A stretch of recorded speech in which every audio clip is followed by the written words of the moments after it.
Selamat siang para learners yang saya hormati dan saya banggakan. Saya Tina Utariani, salah satu perencana di Kabupaten Cirebon, ingin mencoba menjadi moderator pada acara Planner Study Club hari ini, hari Jumat tanggal 30 Juli tahun 2021. Pak Hadi, saya bisa share screen? Atau dari Pak Hadi? Bentar Bu, dijadiin host dulu ya. Oke, siap. Baik, Bapak Ibu yang saya banggakan, telah hadir di tengah-tengah kita, Ibu Titi Daniela ini salah satu perencana dari Kabupaten Cianjur, betul Bu? Oke, saya mau share sedikit tentang profil beliau.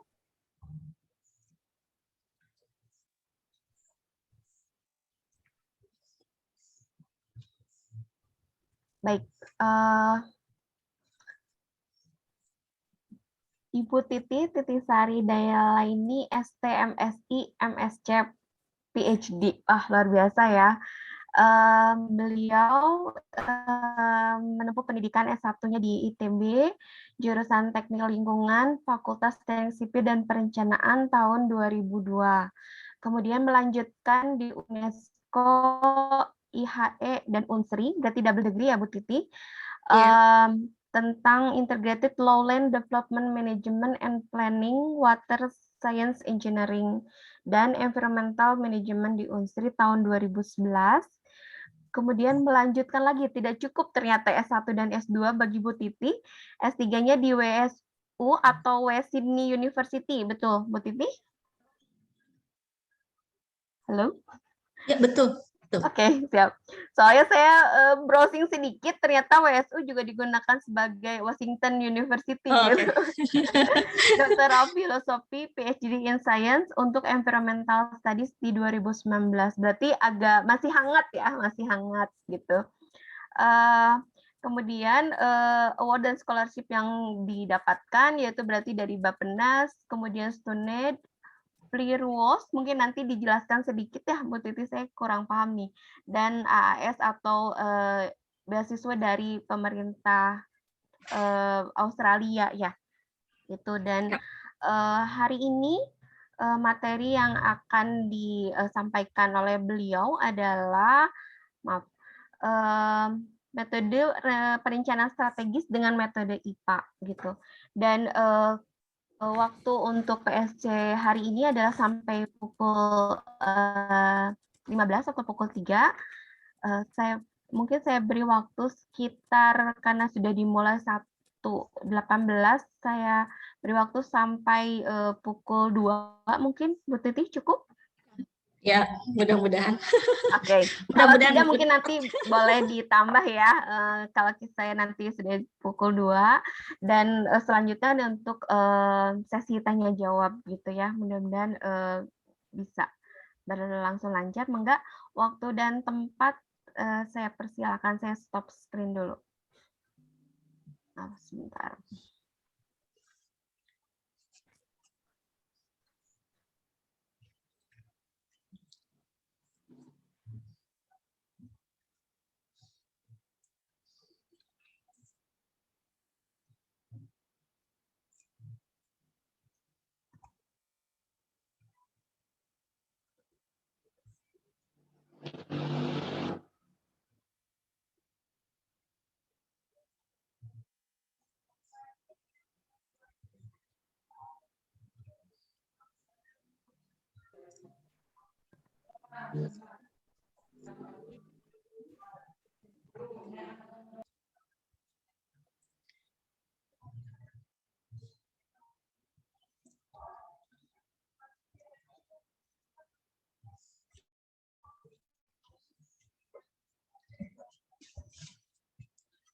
Bismillahirrahmanirrahim. Assalamualaikum warahmatullahi wabarakatuh.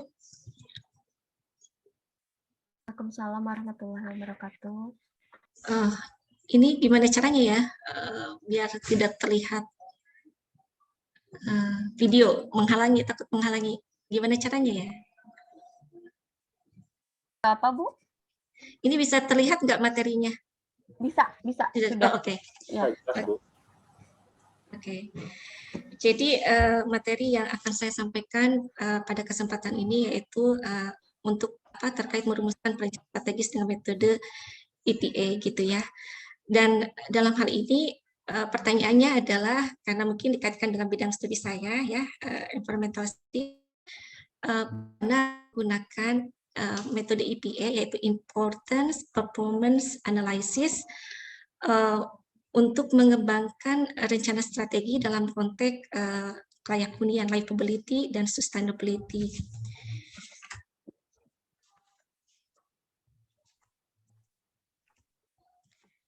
Sebelum masuk ke metode EPA, mungkin akan saya sampaikan dulu ya background dari studi saya karena ini bagian dari tesis. Kebetulan ini paper saya yang keempat kalau tidak salah. Jadi memang ada beberapa tahapan dan itu memang harusnya tidak bisa berdiri sendiri karena ini terkait paper 1 digunakan untuk paper 2 digunakan untuk paper 3 dan selanjutnya.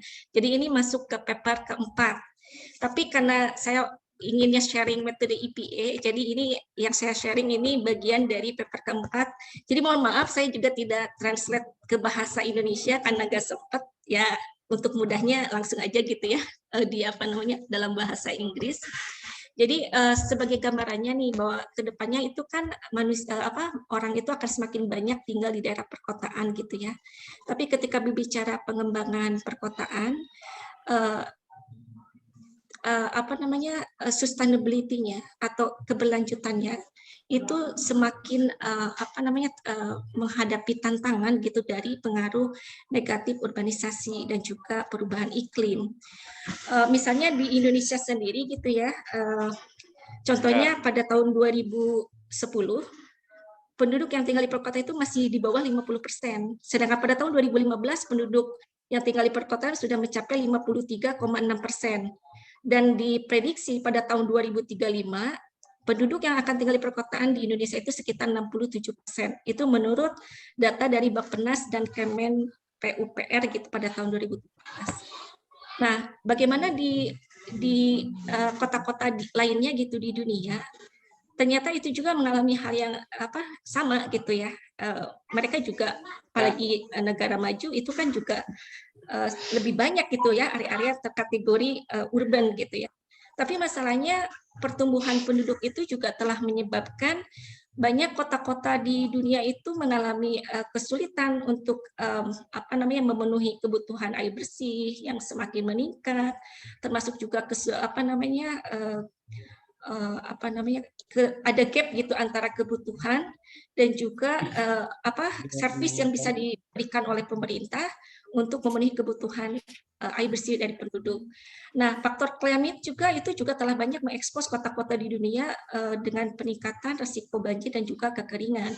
Nah, di Indonesia sendiri mungkin kita juga sering mendengar gitu ya, banyak kota besar yang juga mengalami permasalahan yang sama, yaitu banjir. Contohnya itu saya ini googling gitu ya di internet gitu ya, banjir Jakarta, kemudian juga ada banjir di kota Bandung, dan kekeringan juga ternyata ada di kota, yaitu contohnya kota Malang dan juga kota Cimahi. Jadi ini juga salah satu hal yang mungkin perlu untuk disikapi gitu ya, bagaimana mengintegrasikan perencanaan dan pengelolaan lingkungan gitu ya, yang tidak terpisah-pisah gitu, karena ketika berbicara urbanisasi itu kan kita berhadapan dengan perubahan bukan hanya land use, pemanfaatan lahan, tapi juga siklus air dan juga perubahan temperatur juga ya, temperatur juga yang dirasakan oleh bisa jadi lebih meningkat gitu ya. Walaupun ketika berbicara perubahan iklim itu kan sifatnya jangka panjang gitu ya, mungkin lebih dari 30 tahun baru bisa terlihat. Nah, aspek-aspek ini dampak dari perubahan land use, water cycle, dan climate terhadap livability ini yang mungkin perlu untuk diidentifikasi ketika kita ingin mempromote sustainability dari urban development. Mungkin itu background-nya. Nah, masuk ke konsep,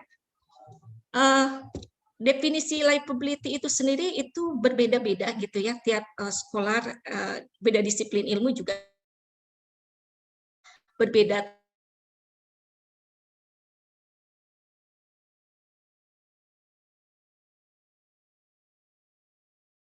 Lingkungan human, kalau livability-nya berkaitan dengan aspek sosial, dengan aspek ekonomi, dan juga lingkungan fisik. Artinya juga memberikan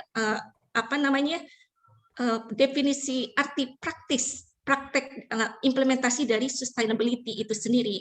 Karena kalau bicara sustainability itu sifatnya long term, artinya jangka panjang, sedangkan kalau livability itu fokusnya bagaimana membuat intervensi pada saat itu sesuai dengan kebutuhan yang dirasakan oleh masyarakat pada saat itu. Jadi sifatnya immediate gitu ya, bukan yang sifatnya harus melalui perencanaan dulu, melalui intervensi pengelolaan. Karena kalau udah berbicara itu kita berbicaranya long term livability atau dikatakan dengan kata lain sustainability. Mungkin itu. Nah, terus rekan-rekan juga mungkin pernah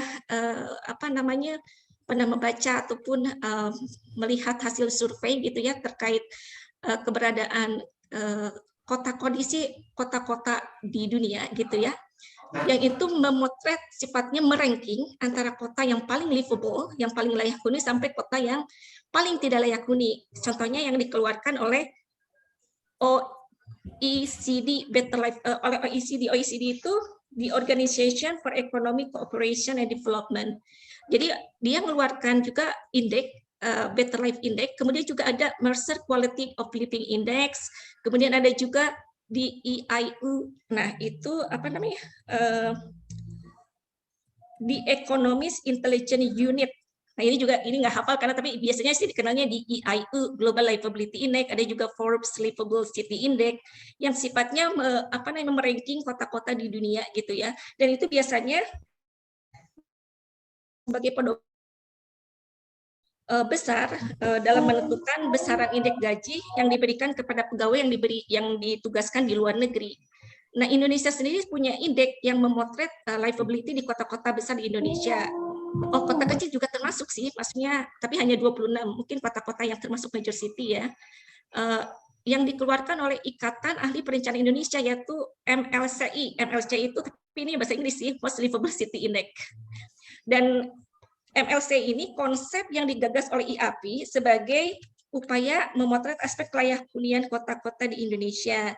Nah, ini mungkin salah satu, katanya ini merupakan salah satunya indeks yang bukan berdasarkan data statistik, yang kemudian diinterpretasikan oleh peneliti, tapi ukuran satu-satunya indeks berbasis persepsi warga. Okay. Artinya, ini Bapak atas deh. Nah, artinya EAP ini bertanya kepada masyarakat kota yang disebut sebagai penerimaan manfaat gitu ya, pemanut kota sehari-hari beraktivitas dan mengambil manfaat dari kegiatan perkotaan, kemudian ditanyakan langsung sebagai beneficiary gimana penilaian mereka terhadap kinerja dari masing-masing pelayanan kota tersebut. Dan mungkin ini lebih bisa menggambarkan kondisi real gitu ya, dan bisa memberikan masukan buat pengambil kebijakan. Nah, asesmen yang saat ini ada di literatur itu lumayan banyak gitu dan berbagai disiplin ilmu ya, dan salah satu beberapa metode juga telah menunjukkan bahwa ternyata tadi ya, karena water itu air.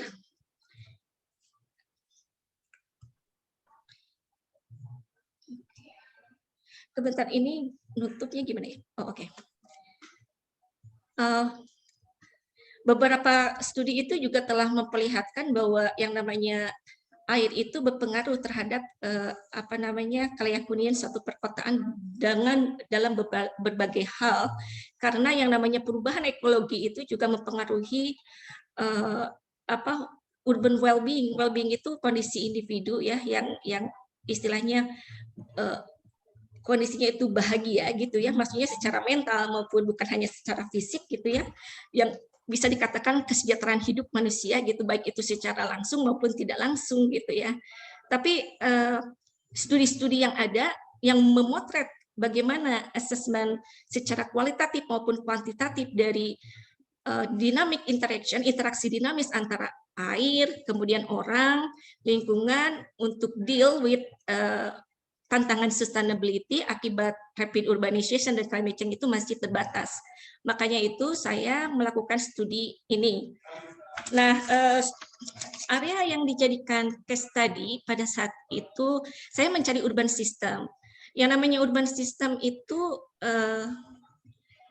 yaitu metropolitan, karena yang namanya kota kan tidak bisa berdiri sendiri. Biasanya kota itu bergantung pada area di sekitarnya. Contohnya, misalnya Kota Bandung juga membutuhkan area di daerah Bandung Barat, kalau tidak salah, untuk pembuangan tempat sampahnya, ataupun misalnya Jakarta juga membutuhkan air baku untuk kepentingan air minum itu dari luar Jakarta, gitu ya. Nah, kemudian contohnya untuk Kota Cirebon sendiri kan saat ini kebutuhan air bersihnya itu air bakunya juga bergantung dari Kabupaten Kuningan.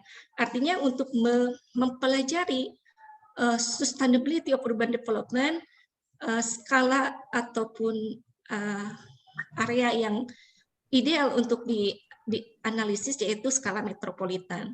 Kenapa saya waktu itu ngambil metropolitan Cirebon? Ini hasil konsultasi dengan Bapeda Jabar ya, dan juga kelima kabupaten kota pada saat itu tahun 2015, 2016 memang sedang ramai-ramainya pengkajian pengembangan Cirebon Metropolitan Raya.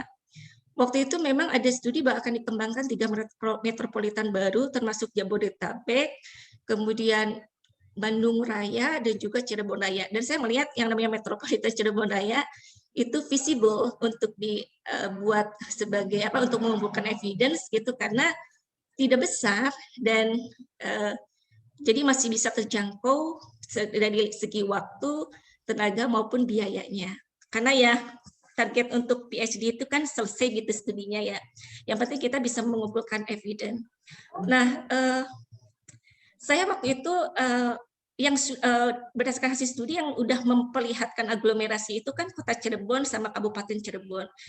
Nah, kenapa saya membuat boundary study area itu melibatkan 5 kabupaten kota, termasuk juga Indramayu, Majalengka, termasuk Kuningan, gitu, yang sebenarnya mungkin belum terpengaruh dari proses urbanisasi yang terjadi di wilayah Cirebon, gitu. Tapi karena waktu itu berpikirannya ini adalah untuk perencanaan ke depan, jadi boundary yang diambil adalah boundary tahun 2030. Hal ini juga tidak terlepas bahwa sebenarnya namanya kita berbicara sustainability terlepas dari institusi pemerintahannya. Artinya untuk metropolitan ini kan akan ada 5 kabupaten yang terlibat. Dan itu ternyata 5 kabupaten ini berada dalam satu gitu ya. Kebetulan berada dalam satu pengelolaan wilayah sungai yaitu Cimanuk Cisanggarung. Dan ini juga ada kaitannya dengan pembangunan Waduk Jati Gede. Waktu S2 saya melakukan penelitian terkait Waduk Jati Gede yang fungsinya adalah salah satunya untuk memenuhi kebutuhan irigasi di 3 kabupaten, yaitu Kabupaten Majalengka, Cirebon, dan Indramayu. Dan Waduk Jati Gede ini kan ke depannya juga diharapkan bisa memenuhi kebutuhan air baku untuk pengembangan kota di wilayah Cirebon. Nah, mungkin rekan-rekan juga bisa melihat langsung, ini respondennya itu ada 430, dan bisa dilihat kondisi karakteristik sosiodemografiknya seperti apa ya. Contohnya ini ada laki-laki perempuan juga 60-40%, kemudian juga ada pekerjaan petani dan non-petani juga dilibatkan karena ini terkait land use change dan water cycle gitu ya, perubahannya akibat urbanisasi. Dan kebetulan orang-orang yang diwawancara itu juga dominan yang tinggalnya udah lebih dari 30 tahun. Area yang di assess itu juga dicoba untuk bisa menggambarkan daerah-daerah dengan berbagai jarak dari pantai, karena kan metropolitan ini juga karakteristiknya cukup kaya dari mulai coastal area sampai mountain area gitu ya, yang Kuningan sama Majalengka itu kan daerah pegunungan. Sedangkan Indramayu nggak termasuk, Kota Cirebon sama Kabupaten Cirebon ada yang di area coastalnya. Nah, itu gambar foto itu bisa dilihat itu proses waktu pengumpulan datanya ya, karena ya pengumpulan datanya itu kan disesuaikan juga dengan kondisi di lapangan, seperti misalnya kalau pagi kan para petani itu nggak ada di tempat, nggak ada di rumahnya, jadi harus dikejar sampai ke sawah dan kita wawancara ketika mereka sedang istirahat gitu ya. Dan kalau nelayan biasanya pagi-pagi mereka ada di rumah dan kalau sore hari mereka biasanya kerja sampai malam dan akhirnya kalau misalnya kebetulan nyampe ke link area yang ditujunya itu sore ya kita terpaksa harus mewawancara mereka ketika mereka istirahat dari di atas perahu gitu ya. Dan ada karakteristik juga responden perempuan itu memang kurang memiliki confidence untuk diwawancara secara sendiri, menjawab sendiri, mereka biasanya memberikan jawaban itu hasil kesepakatan di antara mereka. Tapi ya nggak masalah sih karena biar lebih valid dan akurat gitu ya jawaban mereka. Nah, gimana hasil dari survei tersebut? Ada salah satu pertanyaan yang kita tanya. Sebenarnya urbanisasi yang terjadi selama mereka tinggal di situ apa saja sih yang sudah berubah gitu ya? Apakah dampaknya juga terhadap kehidupan mereka? Ternyata setelah dilakukan analisis interrelasi antara jawaban mereka dan dampaknya gitu di coding gitu ya, hasilnya seperti ini bahwa seperti ditampilkan di layar bahwa yang namanya urbanisasi itu telah menyebabkan perubahan ekohidrologi di daerah Cirebon Metropolitan Raya. Ini menggambarkan secara umum dulu ya. Di antaranya yaitu berkurangnya open space pastinya dan juga perubahan temperatur gitu ya, local climate. Kemudian juga ada terjadi penurunan kualitas air baik itu air sungai dan juga air tanah.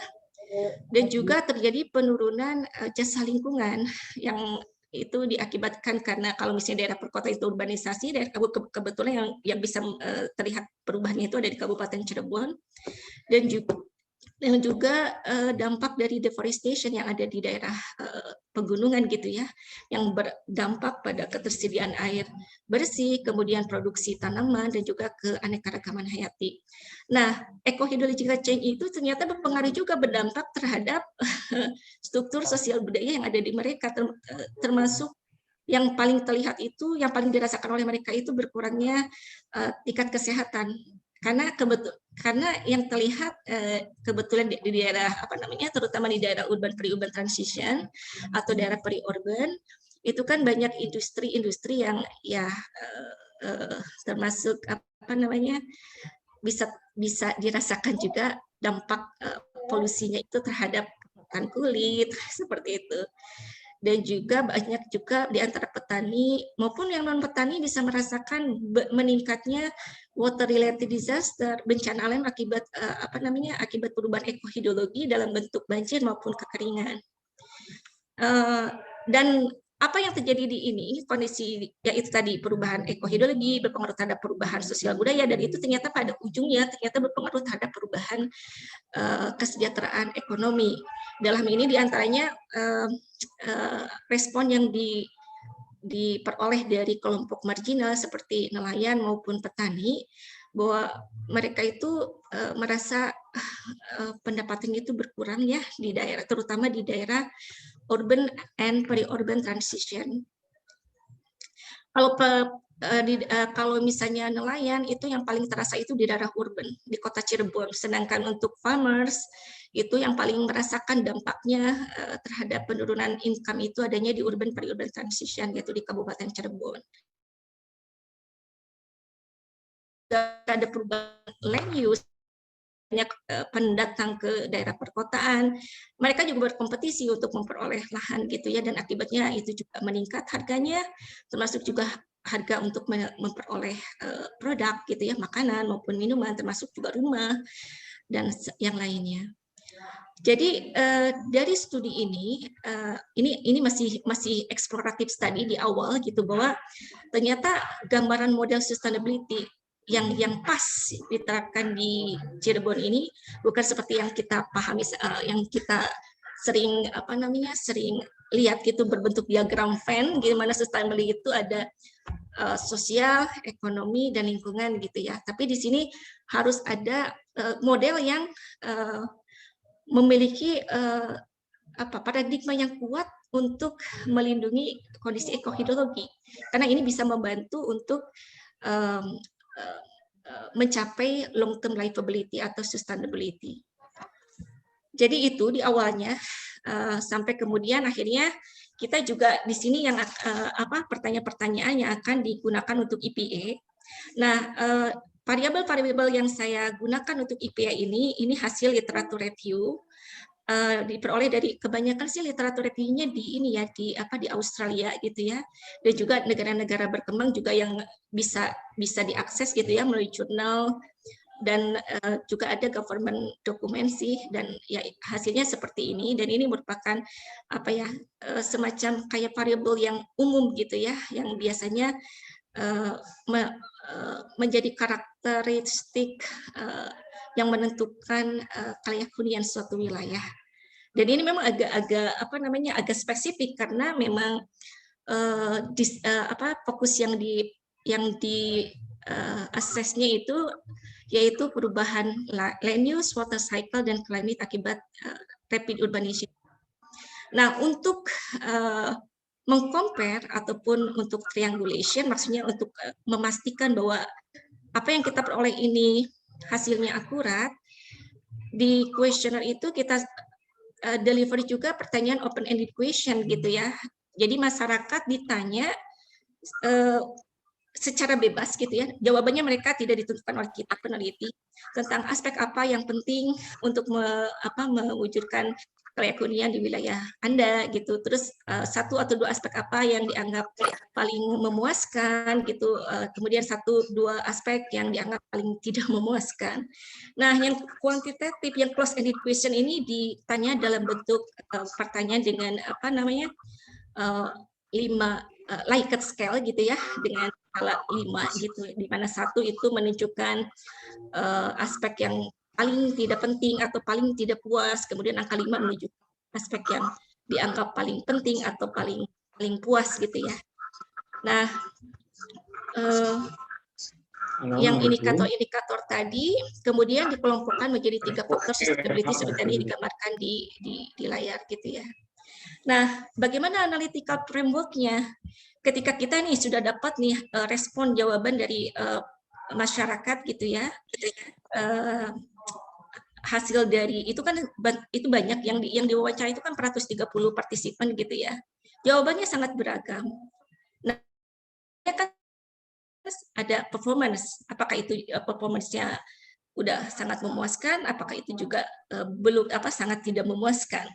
Nah, itu oleh saya waktu itu di coding gitu ya, mengikuti klasifikasi dari National Livability Survey yang dikeluarkan oleh IAP waktu itu tahun 2014, dan ditambah dengan 2 spesifik tema, water and food availability, karena kebetulan responnya juga memang muncul gitu ya, karena yang ditanya juga petani dan bukan petani, termasuk juga fisherman juga pastinya mereka fokus dengan water gitu, sedangkan petani fokus dengan food gitu ya. Nah, temanya itu tema-tema yang dianggap biasa general untuk menggambarkan karakteristik wilayah, termasuk diantaranya physical landscape, kemudian juga kualitas lingkungan, kemudian transportasi dan accessibility, fasilitas kesehatan, pendidikan, infrastruktur, ekonomi, sosial, keamanan, kemudian di sini ada tambahan 2 yang tadi saya katakan, yaitu ketahanan pangan dan air. Nah, pertanyaan tadi ternyata kalau kita misalnya bicara, ini kita fokusnya terkait ekohidrologi, ekologi, dan hidrologi. Artinya ketika bicara bagaimana kita membuat perbaikan environmental planning and management, itu pastinya harus kuat pemahaman dari ekosistemnya itu sendiri. Nah, saya mengacu ke Millennium Ecosystem Assessment bahwa ternyata respon-respon dari masyarakat itu kan sangat kaya gitu, sangat rich gitu ya. Yang seandainya kalau di generalize hanya sampai 11 faktor, itu banyak hal yang menjadi tidak begitu bisa tergambarkan, padahal ternyata informasinya itu kan sangat kaya gitu dari hasil kualitatif study itu.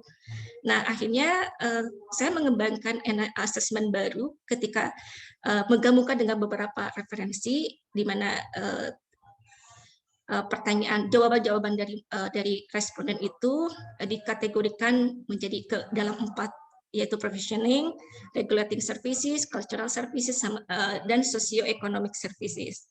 Nah, hasil ini kemudian dibandingkan dengan hasil kuantitatif EPA.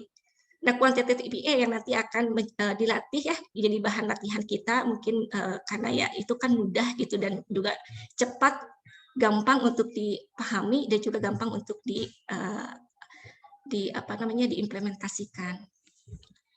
Nah, kalau yang kualitatif yang kebetulan tadi dikembangkan karena sesuai dengan respon masyarakat, ini memang lumayan complicated dan time consuming ya, membutuhkan waktu yang cukup lama karena jawaban dari masyarakat itu harus di-transcribe gitu ya, kemudian di-coding, kemudian juga di-translate gitu ya, dan analisisnya juga melakukan beberapa trial and error gitu ya. Mungkin secara definisi ini rekan-rekan bisa baca sendiri nanti karena ini akan di-share gitu ya. Hasilnya seperti apa sih kalau misalnya kualitatif EPA gitu ya. Ini menggunakan NVivo. Jadi yang pertama itu dilihat dari word cloud gitu ya, kata-kata yang tadi di coding respon dari masyarakat. Yang the most important dengan yang 11 faktor gitu ya, dan ternyata lebih dari 15% yang dilaporkan lebih dari 15% householders itu di ranking gitu ya, dari mulai yang paling banyak muncul dijawab oleh responden itu water security, yaitu ketahanan air. Jadi ini faktor yang dianggap paling penting untuk mewujudkan kelayak hunian di wilayah Cirebon Metropolitan, Cirebon Raya. Kemudian yang kedua, kondisi ekonomi, kemudian berikutnya environmental, dan yang terakhir transportasi dan accessibility. Hasil ini berbeda tentunya dengan hasil snapshot analysis yang dilaporkan dipublish oleh IAP melalui the MLCI tadi ya, the Most Livable City Index itu, bahwa hasil key finding yang dilaporkan oleh mereka itu bahwa faktor yang paling penting untuk mewujudkan urban livability di Indonesia itu adalah ekonomi dan fasilitas kesehatan. Sedangkan yang paling dianggap infrastruktur dan sosial budaya.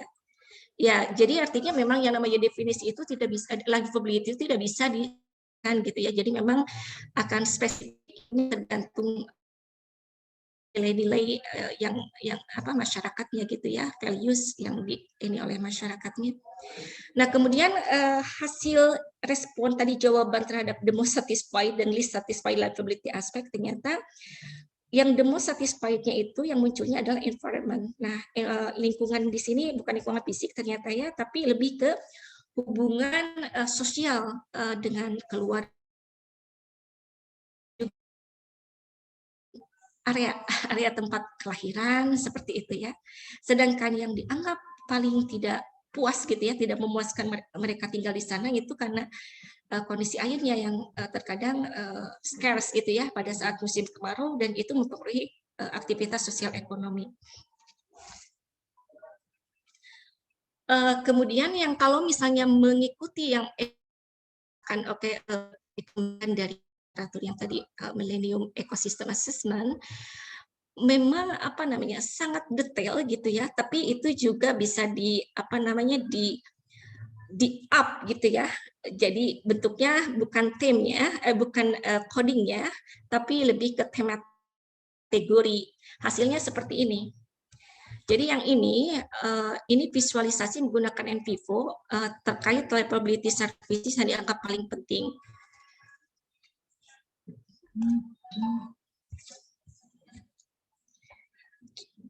Ini nggak kebaca ya, saya juga nggak bisa. Nanti kalau misalnya materi sih mungkin rekan-rekan bisa baca langsung ya, bisa dibesar di PDF-nya, nanti bisa kelihatan di contohnya. Ini karena ketutup sama apa ini,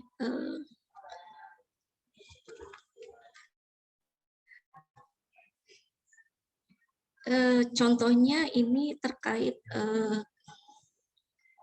ini contohnya untuk apa namanya livability aspek yang dianggap paling tidak puas ya, itu bisa dilihat ketersediaan air ternyata semakin rural itu semakin banyak penduduk yang merasa tidak puas dengan ketersediaan air yang cukup gitu ya. Kemudian semakin rural itu juga employment sama livelihood juga semakin dianggap tidak memuaskan masyarakat. Dan apa namanya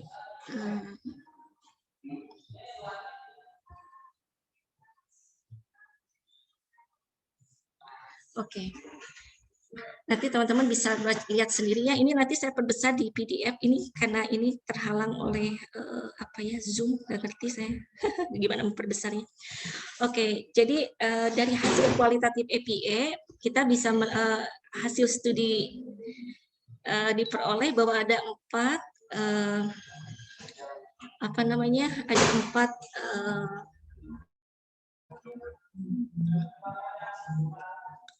Oke, ada 4 tema major gitu ya, besar yang dianggap paling tidak memuaskan di Cirebon Metropolitan Raya. Di antaranya pertama adalah ketersediaan kerja dan termasuk penghasilan dan juga ketersediaan pekerjaan gitu ya, terutama di area pedesaan. Kemudian yang kedua terkait mitigation of human impacts on environmental pollution. Jadi terkait mitigasi pencemaran lingkungannya yang mempengaruhi kesehatan termasuk bukannya di rumah, juga lingkungan permukiman dan juga saluran-saluran air, terutama ini dirasakan oleh masyarakat yang tinggal di daerah urban dan urban pre-urban transition. Yang ketiga air gitu ya, air ini meliputi ketersediaan air yang cukup gitu ya. Dan yang keempat yaitu terkait regulasi pengaturan fenomena fisik yang untuk terkait flood protection, perlindungan banjir dan drought prevention, pencegahan kekeringan.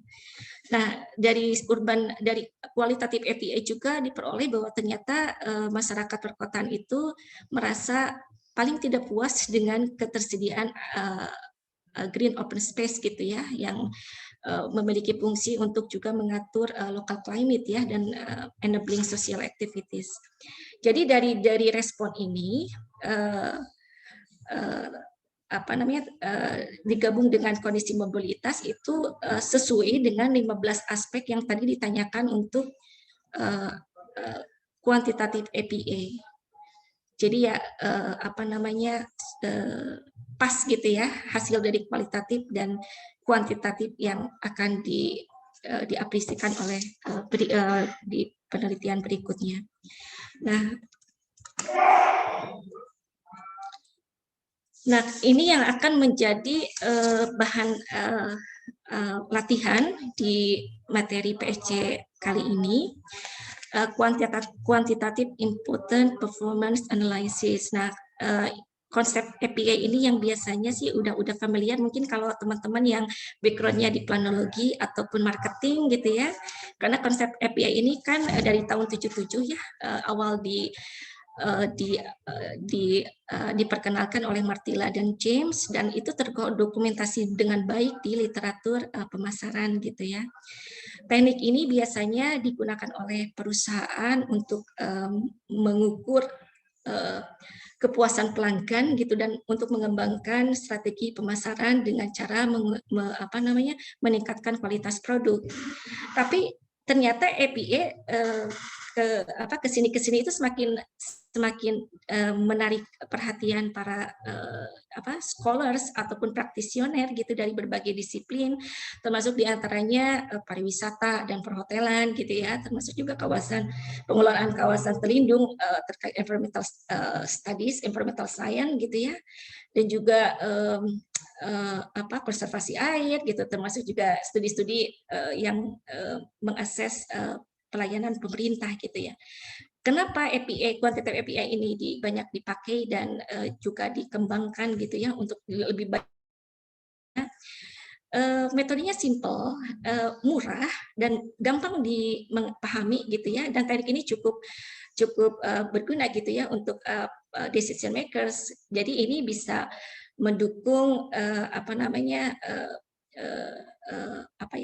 jadi bahan untuk policy makers dalam mengevaluasi dampak dari program yang diimplementasikan. Metodenya seperti apa sih? Jadi ini tuh dikenalnya quadrant analysis gitu ya. Jadi X ini menunjuk ini biasanya menggambarkan rata-rata dari performance atau implementasi ataupun kinerja dari produk ataupun jasa gitu ya. Sedangkan importance itu tingkat harapan ataupun tingkat kepentingan yang dinilai oleh users gitu ya atau consumers gitu ya. Dan ini bisa digunakan oleh pemerintah juga untuk mengevaluasi atau monitoring dan evaluasi. Nah, ini sebenarnya mungkin pernah diperlihatkan oleh Panugraha gitu ya untuk terkait scatter analysis gitu, tapi itu di bidang perhitungan PDRB ekonomi gitu ya. Dan ya metodenya sama gitu. Ini dibagi 4 kuadran, di mana yang kuadran 1 ini menunjukkan ini high performance. Ini menunjukkan harus keep up the good work, artinya harus dipertahankan gitu kinerjanya. Sedangkan yang high priority yang harus menjadi fokus gitu ya pemerintah ataupun untuk meningkatkan tadi kualitas jasa produk maupun layanan itu ada di kuadran sini, di mana importance dinilai tinggi tapi secara performance masih dinilai rendah. Nah, kalau kuadran yang ini di 3 itu menunjukkan low important, low performance, itu artinya low priority. Ini enggak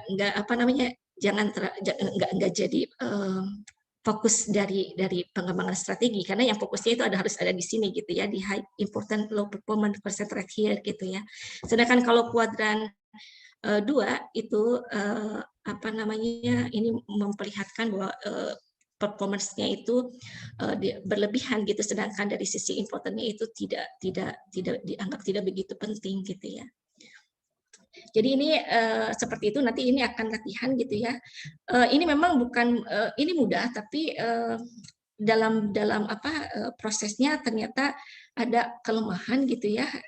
Nanti mungkin bisa dirasakan sendiri nih oleh rekan-rekan ketika nanti latihan gitu ya. Memang metode ini juga sudah melalui berbagai perbaikan gitu oleh para akademisi, termasuk yang akan juga dilakukan di sini, yaitu APA with gap analysis, yaitu between performance dan importance.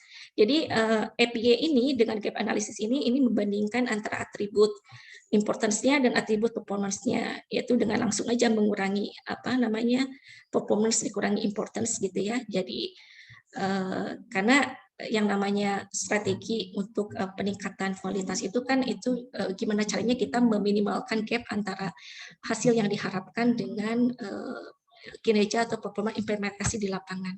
Nah, APA yang berikutnya hasil improvement dari para scholars itu di antaranya APA dengan performance gap analysis. Nah, kalau yang ini biasanya mempertimbangkan gap antara performance organisasi kita, mungkin ya yang kita pantau itu dibandingkan dengan benchmarkingnya atau yang dianggap kompetitor, saingan yang dijadikan sebagai referensi gitu ya kalau untuk peningkatan. Jadi kita melihat kondisi saat ini dari organisasi dan kemudian kita strateginya yang mengarah kemana ya, berarti melihat kondisi base kompetitor kita atau benchmarking. Nah, ternyata hasilnya itu dari kuantitatif APA bisa dilihat oleh rekan-rekan ya. Dari traditional APA, nah berarti fokusnya itu di sini ya, di concentrated tier, di kuadran yang paling kiri atas gitu ya. Nah, yang urban ternyata yang masih dianggap belum memuaskan dan tapi dianggap penting gitu, yaitu health waterways, artinya lingkungan air yang sehat gitu ya. Kemudian kalau income employment ternyata itu menjadi salah satu livability services yang harus diperbaiki, baik apakah itu di urban periurban, periurban dan juga rural. Oh ya, kalau teman-teman mungkin bingung gimana metropolitan kan itu ada 5 kabupaten kota, ada kota Cirebon, Kabupaten Cirebon, Indramayu seperti yang tadi saya bilang, tapi ini dibagi 4 kategori karena memang yang ingin dilihat adalah pengaruh urbanisasi. Jadi ini ada di paper pertama dan paper kedua. Jadi saya melakukan delineation periurban gitu ya, yang mana area-area mana yang masuk kategori perkotaan, area mana yang masuk desa, dan area mana yang masuk kategori diantaranya gitu, dengan menggunakan cluster analysis, kemudian menggunakan K-mean clustering, hierarchical clustering, univariate data analysis, multivariate data analysis with scoring. Dan itu nanti divalidasi dengan data-data hasil survei dan diperoleh yang paling akurat yang mana, dan hasilnya yang tadi area masyarakat yang tinggal di area itu nanti dikategorikan, oh ini tinggal di wilayah perkotaan, tinggal di urban periurban transition, periurban dan rural.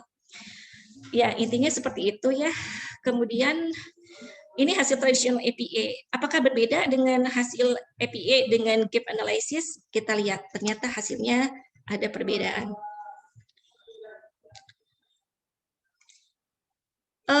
Untuk urban, nah ini yang high priority untuk diperbaiki itu yang dilihat, yang gap-nya antara importance dan performanya itu paling tinggi.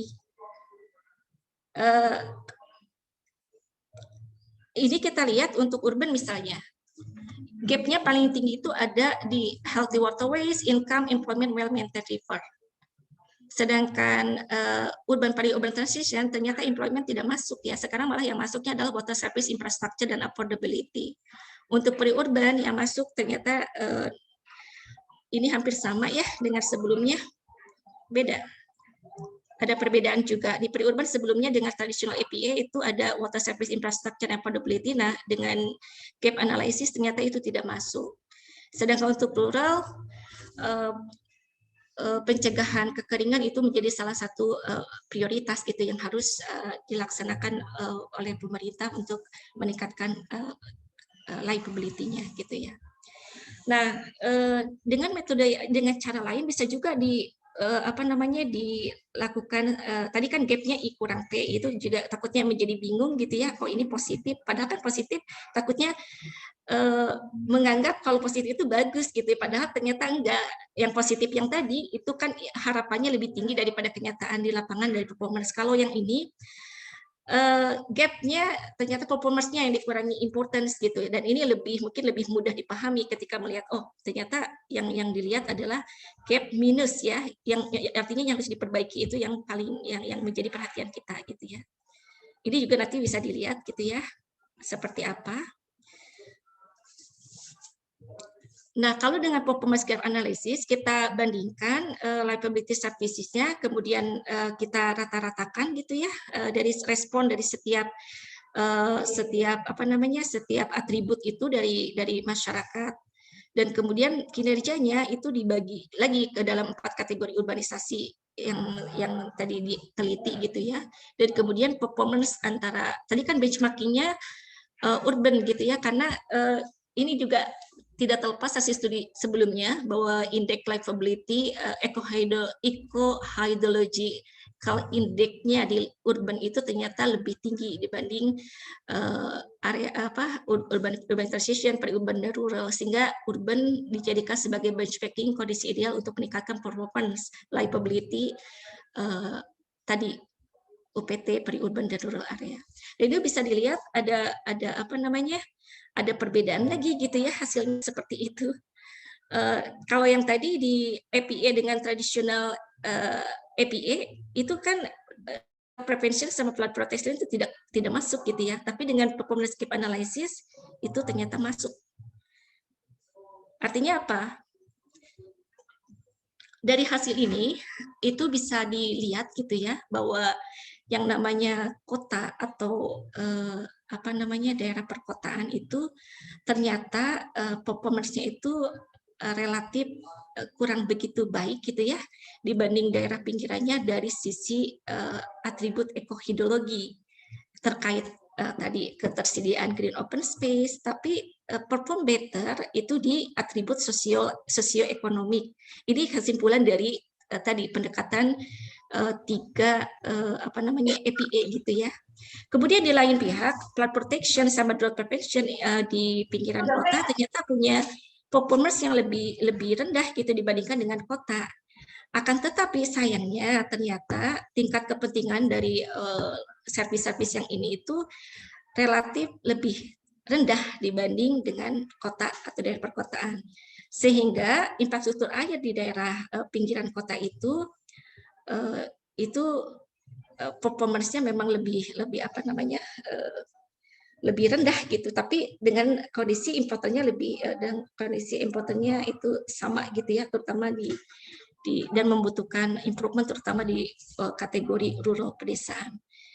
Jadi concluding remark-nya ini dari sini bahwa dengan menggunakan metode mixed method gitu ya, itu kita bisa menggunakan berbagai metode gitu yang dipergunakan untuk mengadres complex research problem gitu ya.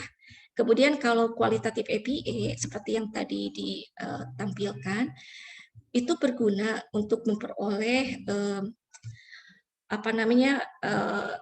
pemahaman yang lebih holistik gitu ya, menyeluruh dan juga kontekstual dari persepsi masyarakat dan terkait pengalaman juga gitu ya, terkait kelayak hunian wilayah, karena itu juga ternyata include ada well-being aspek yang itu ternyata tidak dijadikan pertanyaan di kuantitatif APA karena secara dari literatur juga itu tidak muncul gitu ya, maksudnya tidak general, tidak umum itu ditanyakan untuk mengakses livability. Ternyata dari kualitatif APA itu muncul ada aspek well-being aspeknya dari kolektif individual yang itu mempengaruhi kelayak hunian suatu wilayah. Nah, kalau kuantitatif APA tadi memang valuable gitu ya untuk mengidentifikasi layanan livability services yang harus yang sangat penting untuk ditingkatkannya itu dan mempengaruhi keseluruhan kualitas hidup itu yang mana gitu, karena itu kita melihat dari sisi kuadran dan langsung melihat atau melihat gap gitu antara important performance, gap antara performance dari daerah yang kita tinjau dengan benchmarkingnya.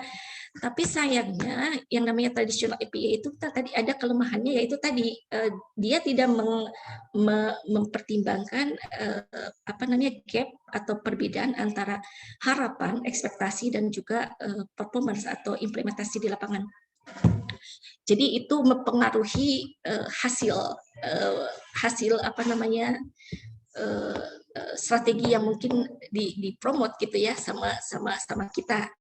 Nah, kalau yang tadi APA dengan performance gap itu mungkin bergunanya untuk memberikan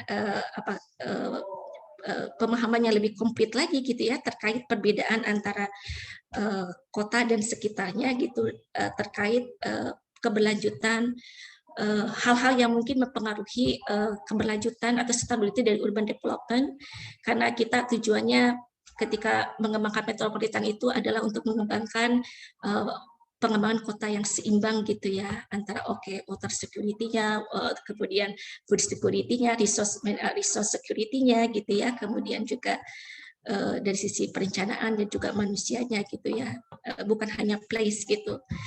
Nah, kemudian mungkin kesimpulan yang bisa disampaikan bahwa meskipun kualitatif data dari analisis APA itu bisa memaksimalkan kemungkinan kita memperoleh high quality gitu ya dan detail gitu datasetnya untuk memahami livability dalam konteks tadi yang saya pelajari itu kan terkait socio-ekonomical konteks ya, mungkin konteks lain nanti teman-teman mungkin beda gitu ya, tapi itu sangat costly itu karena proses yang dilakukan untuk sampai tahap analisis dari data collection itu lumayan membutuhkan waktu yang lama, termasuk juga biaya-biaya terkait transcribing-nya, kemudian translation-nya, dan kemudian nanti masuk ke coding-nya, dan sampai kemudian mencari formula yang tepat gitu ya untuk bisa menginterpretasi dari respon-respon yang diberikan oleh responden. Dan itu cukup membutuhkan waktu yang tidak sedikit gitu ya, menghabiskan waktu yang lama. Kebalikannya yang kuantitatif data analisis dengan APA tadi itu sangat mudah, murah juga dan juga cepat gitu ya, bukan hanya dari data collection tapi juga analisisnya. Tapi indikatornya ini itu harus sangat teliti dipilihnya gitu. Jangan, karena itu untuk harus meminimalkan overgeneralisasi ataupun terlalu simple gitu, simplification yang akhirnya mungkin jadi tidak akurat gitu hasilnya. Tapi ya sifatnya ini kan complementary gitu ya. Perbedaan aplikasi dengan metode APA itu bisa mengidentifikasi perbedaan juga dari implikasi secara manajerialnya maupun teoretikalnya. Mungkin itu, mungkin bisa lanjut ke apa namanya, mau langsung latihan atau tanya jawab diskusi ya, dipersilakan dikembalikan ke moderator. Terima kasih Bu Titi. Mungkin karena memang di chat belum ada pertanyaan dan Bapak Ibu sekalian tidak ada yang resen, mungkin langsung ke latihan mungkin ya Bu Titi bisa. Oh boleh, mangga silakan. Ini yang bicaranya.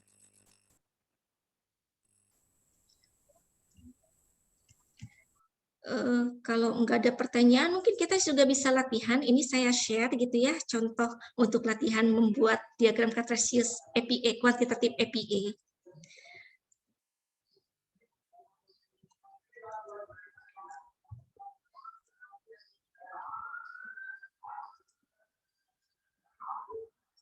Ya, silakan teman-teman.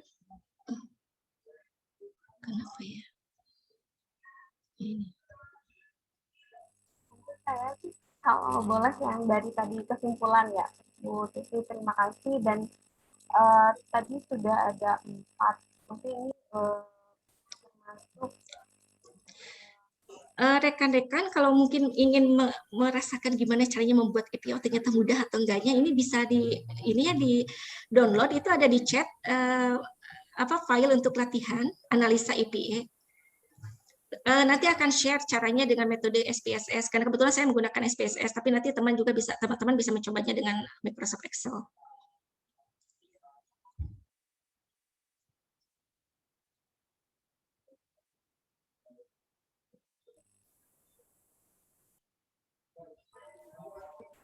saya mungkin pertanyaannya sedikit aja Bu Titi dari saya.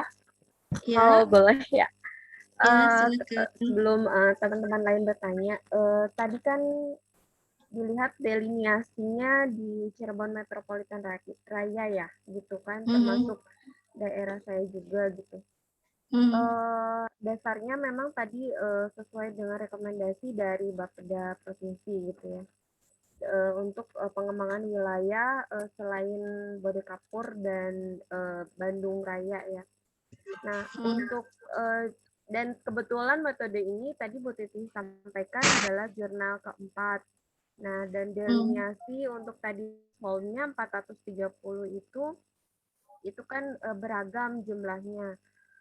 Saya ingin apa sih yang mendasari atau latar belakang kenapa dipilih 430 household itu, maksudnya rumah tangga itu, dan kemudian bagaimana menentukan, karena kan cukup luas ya ruang lingkupnya, maksudnya Ciayu Maja Kuning itu kan cukup luas dan dari segi topografi juga kan berbeda-beda gitu. Ketika ke Cirebon, Indramayu, Cirebon kota dan Cirebon ada pesisirnya, sedangkan Kuningan lebih ke pegunungan, begitupun juga Majalengka gitu. Bagaimana sih delineasi yang dilakukan gitu untuk ruang lingkup wilayah kajiannya? Mangga.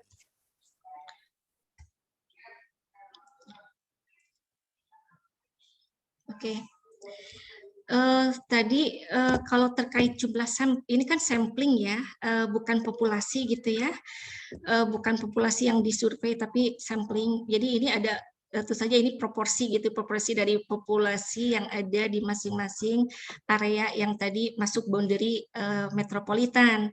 Jadi itu ada rumusnya dan saya ini Mas, kebetulan ini materinya saya cari-cari ada di proposal, kan ini udah materinya ke tesis, saya harus buka-buka lagi. Tapi itu rumusnya cukup umum gitu ya, cara menentukan sample size gitu ya, itu bisa dilihat seperti apa gitu ya, dan itu ketemunya itu sebenarnya sekitar 400-an, tapi kebetulan kita melakukan penambahan responden gitu ya, 30, karena untuk ya takutnya ada data-data yang mungkin tidak maksimal terisi oleh yang namanya apa, kan kita waktu itu saya meng-hire dosen termasuk juga teman LSM gitu yang biasa survei ke masyarakat gitu ya untuk pengumpulan datanya. Jadi memang ada pelatihan dulu gitu di awal, jangan sampai nanti perbedaan persepsi ketika ditanya dan kemudian nanti kan itu sifatnya interview gitu ya. Jadi kalau misalnya tidak paham dengan penelitian itu kan harus diulang gitu dan mereka dipraktekkan wawancaranya seperti itu.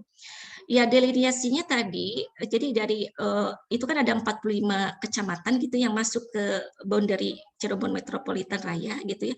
Waktu itu juga saya minta bantuan Pak Iwan mengajari analisa GIS-nya gitu ya, dan termasuk waktu itu udah punya data secara petanya gitu, dan kemudian tinggal masukin data kemudian populasinya, kemudian data kepadatan penduduknya.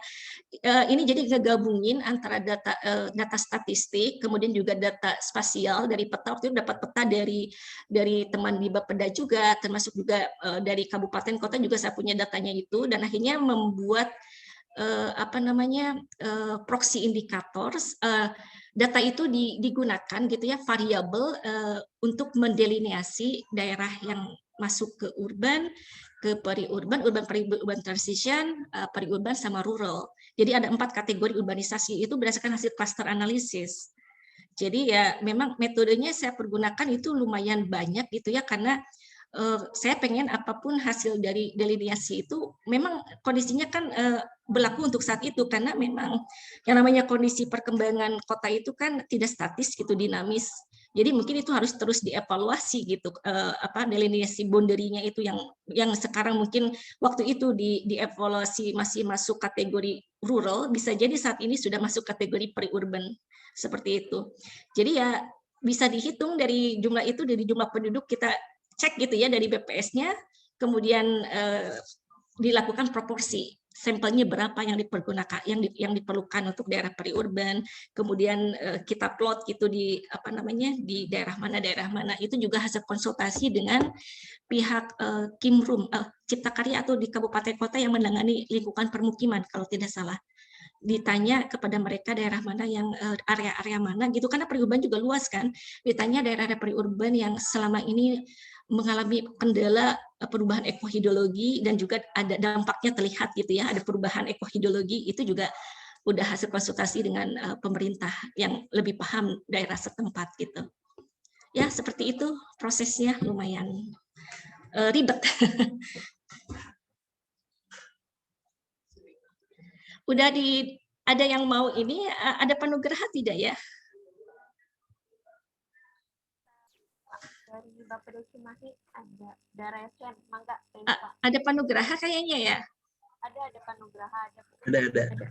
Pak, ada pertanyaan dari Bapak bisa coba ini nggak? Bisa coba nggak? Ini kan pakai metode Excel. Bapak kan jago nih diagram kartesius ya, scatter analysis. Ini kalau seandainya dibikin diagram seperti yang Bapak kemarin share gitu untuk menghitung PDRB atau analisa scatter analisis terkait ekonomi.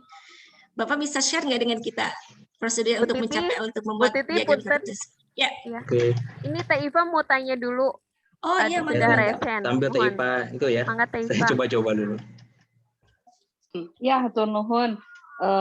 Teh Tina, Bu Siti, hatur nuhun juga penjelasannya menarik. Sebenarnya tadi saya agak salah fokus mungkin sebenarnya gini. Karena saya sebenarnya lebih tertarik ke conclusion dan lebih tertarik ke substansinya daripada tools-nya. Kalau Bu Titi mungkin tadi mencoba lebih dalam menggali tentang IPA-nya. Kalau saya kok malah lebih tertarik dengan substansi penelitiannya begitu. Tapi mudah-mudahan boleh ya, kaci. Ya, berbicara soal livable city ya, dan ini juga saya angkat jempol 4 kali kalau boleh ya buat studinya Bu Titi. Menarik banget soalnya kan yang pertama dari lokasi studi yang dipilih, saya pikir terutama buat kita teh orang Jawa Barat begitu ya, itu menjadi menarik karena selama ini kan ketika provinsi memunculkan bukan Ciayu Maju Kuning sih, memang apa istilahnya Cirebon Raya ya, Cirebon Raya sebagai salah satu sebagai metropolitan baru gitu yang dikembangkan di dalam RT RW-nya Jawa Barat. Itu di dalam RT RW-nya sendiri sih saya sempat baca-baca teh nggak terungkap juga apa sebenarnya dasarnya, mungkin kecuali hanya sentra beberapa sentra yang mengarah ke ekonomi begitu ya, perkembangan ekonomi lah pasti dasarnya. Tapi kemudian ketika Bu Titi bikin tesis disertasi tentang livable city ini menjadi sangat menarik begitu, karena mencoba menggali sisi lain seolah-olah mengakses sebenarnya layak tidaknya bukan layak tidak, sebenarnya layak nggak sih gitu dinilai sebagai sebuah metropolitan yang harusnya sih bisa menghidupi gitu ya masyarakatnya dari berbagai aspek. Ini juga sebenarnya menarik juga buat saya, siapa tahu harusnya mungkin metropolitan yang lain juga dievaluasi dengan ini begitu. Apakah dia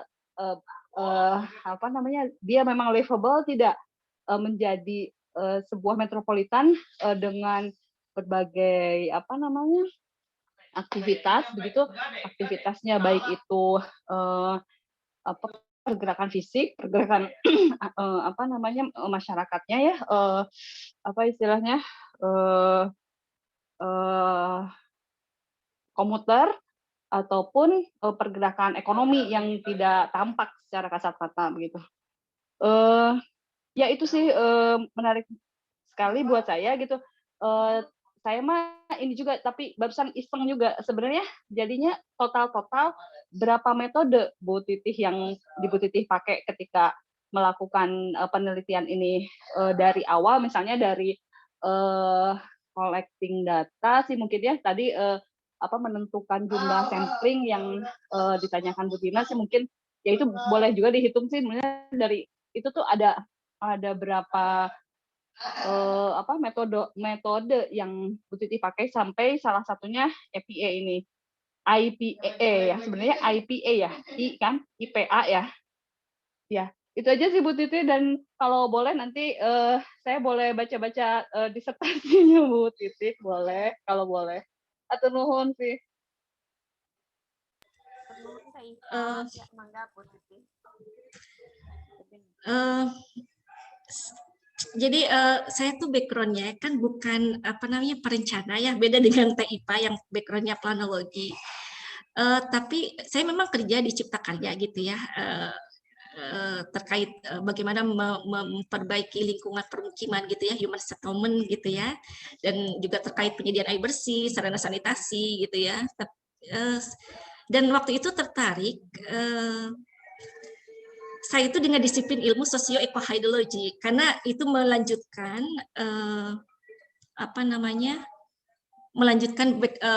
studi waktu S2. Waktu S2-nya kan saya asalnya teknik lingkungan, kemudian belajar ini agak-agak jauh ya, melenceng sedikit. Asalnya teknik lingkungan, kemudian belajar tentang water science engineering, di mana fokusnya mulai ke air gitu.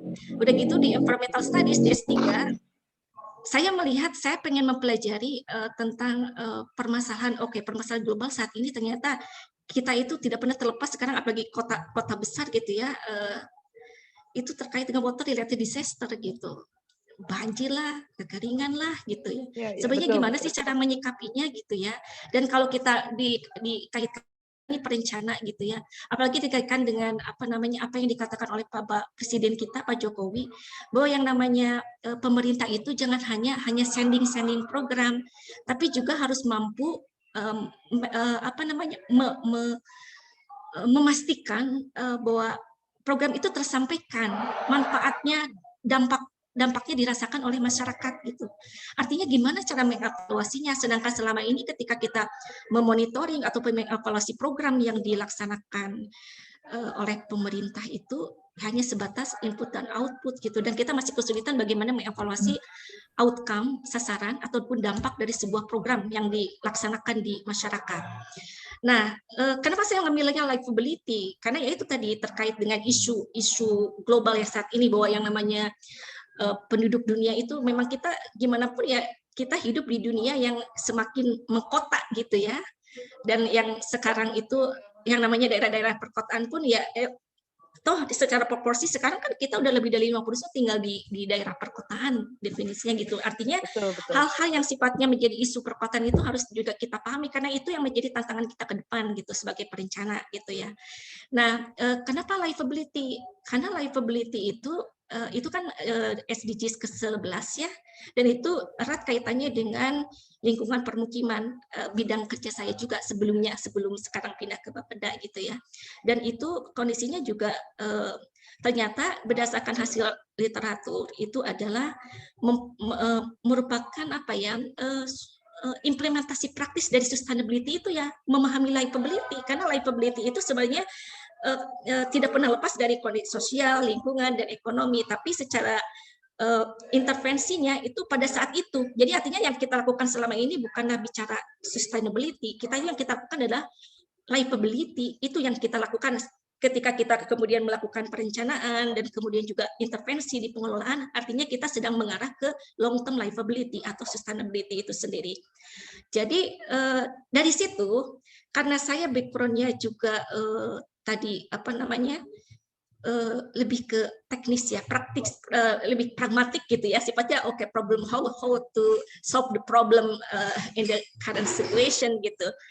Artinya kita dituntut untuk menjadi problem solver ya, mindsetnya masih mindset seperti insinyur gitu ya, karena dan ternyata ketika memasarkan permasalahan sustainability yang lumayan kompleks, dan ternyata itu juga tidak pernah terlepas dari nilai-nilai subjektif dari masyarakat dan dari pemerintah. Ya.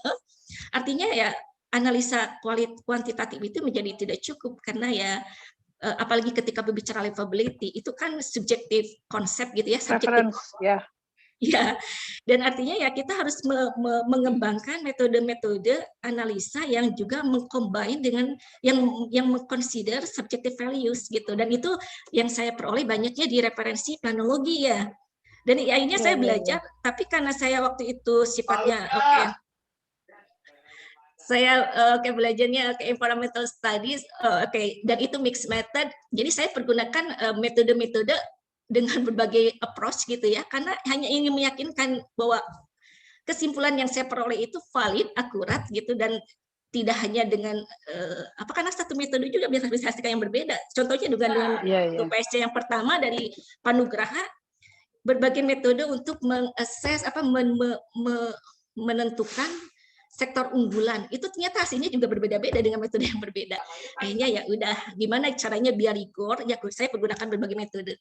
Nah, APA ini saya menemukan sih kalau kuantitatif APA memang saya menemukannya ada 3 ya. Ada 3 ya tradisional APA itu yang biasa dipraktekkan oleh scholars atau akademik praktisi itu, yaitu yang tradisional APA. Tapi juga saya menemukan beberapa literatur yang mengembangkan sebenarnya yang paling gampang itu sebenarnya APA with gap analysis between important dan end performance. Dan itu biasanya kita evaluasi juga kan dalam MONEP biasa gitu yang kita lakukan di pemerintah. Harapan masyarakat berapa? Itu kan bicaranya target.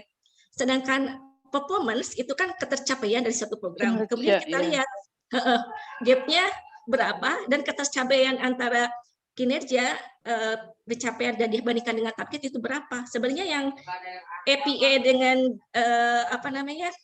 gap analysis between important and performance itu biasa kita lakukan dalam evaluasi program ataupun kegiatan.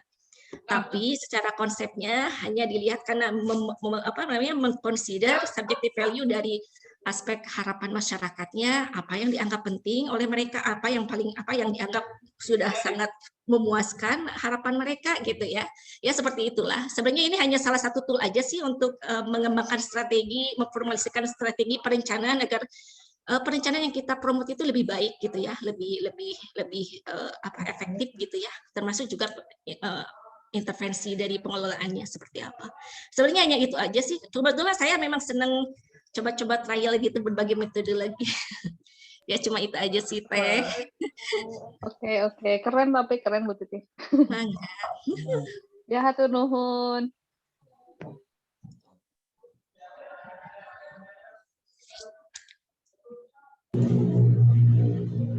Panu, gimana Panu? Ya. Mau share? Boleh. Ini tugasnya udah sama belum ya dengan hasilnya Bu Titi? Oke. Boleh share screen? Oke ya. Siap.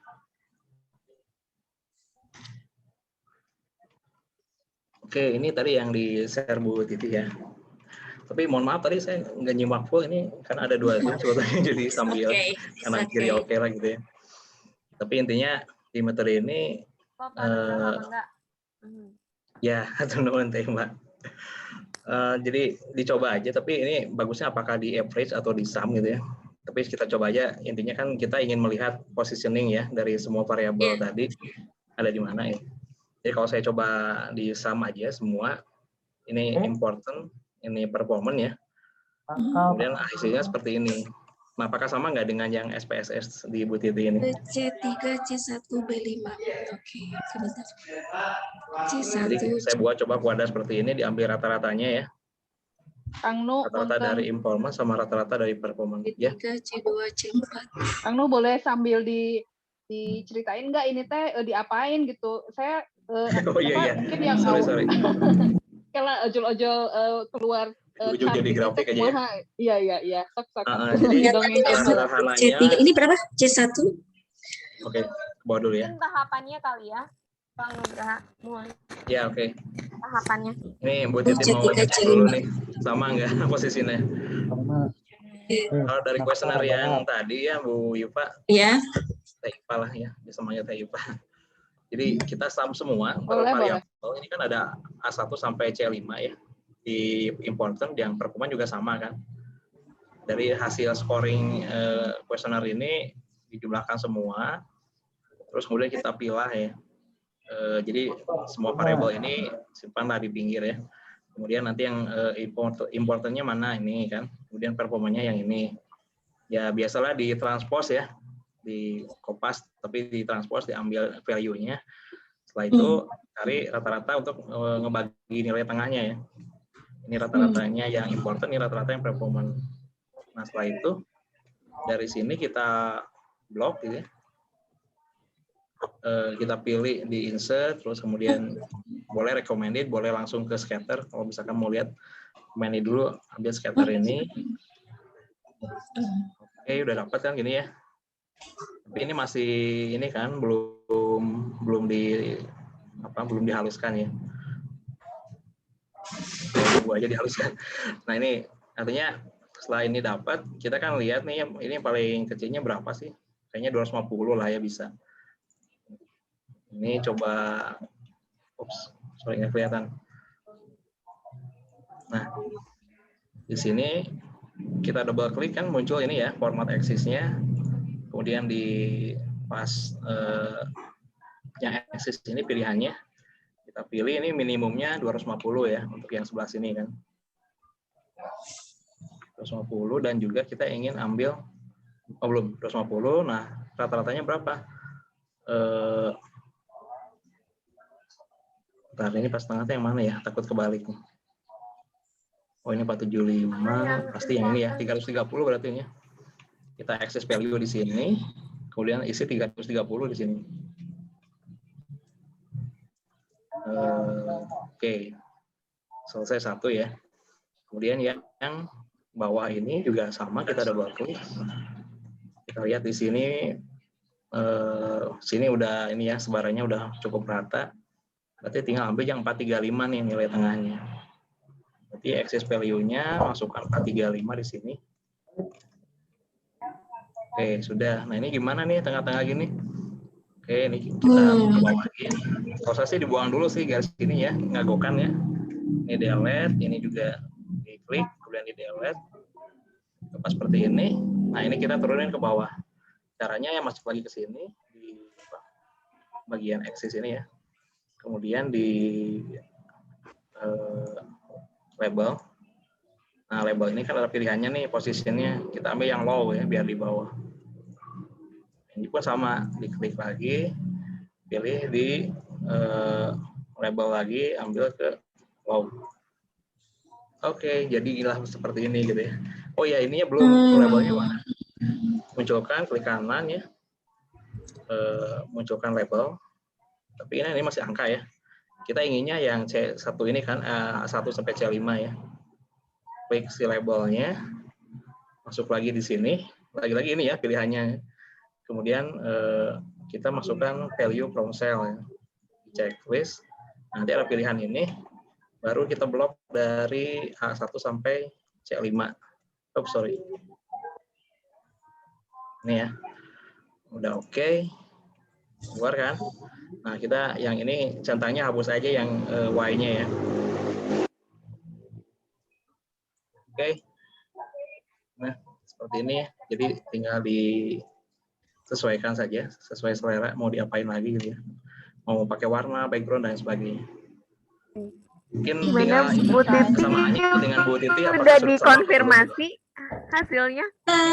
Nah, hasilnya mirip ya, tapi ternyata metodenya beda ya. Tapi secara secara langkah-langkahnya sebenarnya nggak begitu. Tapi ternyata secara positioning hasil-akhirnya bisa sama ya. Coba saya share dulu ya dengan metode SPSS ya. Ya, silakan. Siap.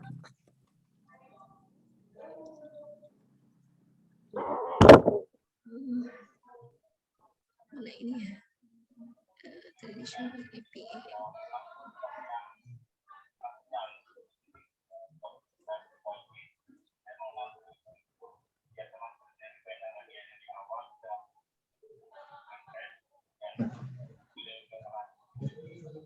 Coba aja pakai dulu.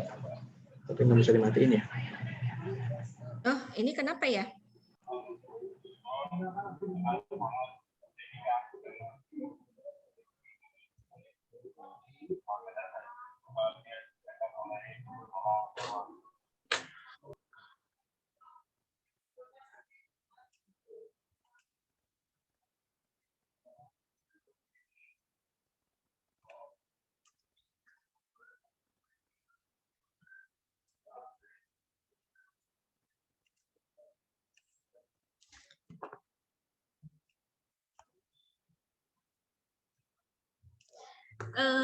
Dari tadi yang data mentah itu dirata-ratakan ya, kan itu ada 101 responden ya, itu dari masing-masing wilayah, area yang kita lihat itu kayak tadi kan masing-masing atribut variabelnya itu ada 101 respon gitu ya, itu dirata-ratakan.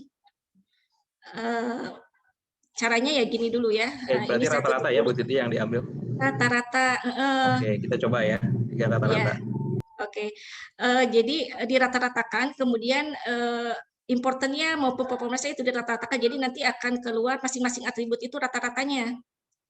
Nah, caranya untuk membuat diagram kartesius kalau dengan SPSS itu seperti ini Pak, rekan-rekan, graph, kemudian legacy dialogues, kemudian scatter, kemudian simple scatter, define.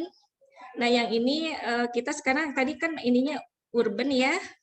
Jadi ininya importance-nya ada di Y-axis, kemudian performance-nya ada di X-axis, set marker-nya by code. Udah gitu oke.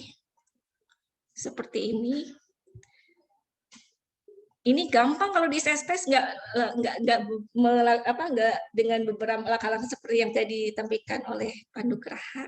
Jadi saya lebih prefer-nya sih pakai ini karena gampang. Ini biar lebih besar gitu ya. Kita coba di markernya di apply, close. Nah, untuk yang garis horizontalnya tinggal diklik yang ini aja. Ininya set to min. Dia nanti ngitung sendiri. Ini attach label to line, apply, close. Dan yang untuk ininya juga sama, untuk garis vertikalnya performanya set to min, attach to label, maksudnya untuk untuk betul enggaknya ya. Ini kita settingnya di 2 angka di belakang koma, 2 desimal gitu ya. Yang ini pun sama. 2 angka di belakang, koma, apply. Udah seperti ini. Ini kemudian munculin apa namanya label gitu ya. Show data label, bukan case number ya, tapi code. Dan ini langsung apply. Udah muncul seperti ini. Ini sama nggak dengan tadi? Coba, karena Titi tadi nggak begitu lihat juga, apa kecil ya kayaknya. Kalau buat Titi sih terlalu kecil. Ini C5-nya betul ya di sekitar pertemuan antara mean vertikal dan mean horizontal, mean important dan mean performance. Sama nggak Pak Nugraha?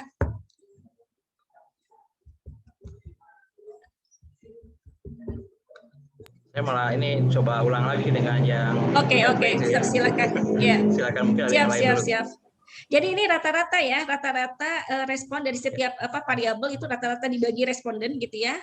Kemudian ini juga rata-rata importance. Kalau yang ini rata-rata dari keseluruhan important dan ini rata-rata dari keseluruhan performance. Baru nanti kita lihat ya. Siap. Nggak terlihat. Jadi ini stop share dulu ya. Hah? Oh, grafiknya serius? nggak terlihat ya di layar. Waduh. Jadi gimana? Kayaknya di stop dulu, mungkin nanti tampilkan stop dulu ya. share screen yang share screen yang gambar grafiknya ya di SPSS-nya ya. Oh, oke. Siap. Share screen. API analysis, share. Yang ini. Nah, itu baru kelihatan gambar grafiknya. Oke. Saya bandingin juga ya. Iya. Dari Excel sama nggak ya? B3, B5.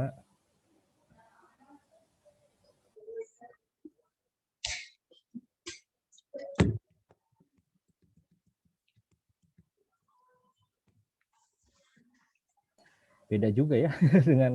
Oh, beda ya? Iya. Oke, beda ya. Oke. Itu tuh nanti pernah gimana? Jadi memang langkah-langkahnya itu kita mencari rata-rata jawaban responden untuk setiap variabel. Ya, untuk garis vertikalnya mean-nya itu rata-rata dari keseluruhan total performance, keseluruhan total dari importance itu menjadi untuk membagi ke 4 kuadran. Itu gampang kan ya? Sehingga dari situ hanya melihat. Izin bertanya. Ya, siap. Titi bertanya, coba punten grafiknya dimunculkan lagi. Ini terlepas dari hasil SPSS ataupun Excel ya. Saya mau nanya cara bacanya itu gimana? Misalnya si A1 itu apa tadi? Kenapa Teh Tina? Cara baca variabelnya mungkin ya. Iya, pembacaan dari hasilnya ya. Iya. Misalnya ini ya yang di kuadran 1, coba nih A1 misalnya. Si A1 itu tadi apa ya Bu Titi? Saya lupa nih. Si A1 itu kan yang bagus, yang keep on work tuh kan yang kanan atas ya. Betul nggak sih? Iya. Yang A1, dua-duanya B1, B2, C5 dan B4 itu yang harus tetap dipertahankan karena importernya bagus, performanya bagus gitu kan? Nah, iya itu interpretasi dari yang membacanya. Terus misalnya dari itu ya itu di kuadran 1 kan ada A1, B1 ya, benar itu saya lihat. A1, B1, B2, B4 lah ya yang itu. Nah, itu cara bacanya si A1 itu punten tadi apa ya Teh Titi? A1 nama variabelnya yang tadi di sheet sebelumnya, sheet SPSS. Jadi supaya bisa baca apakah si kode itu teh saya besar importance-nya bagaimana, performance-nya bagaimana gitu. Cara bacanya. Mohon.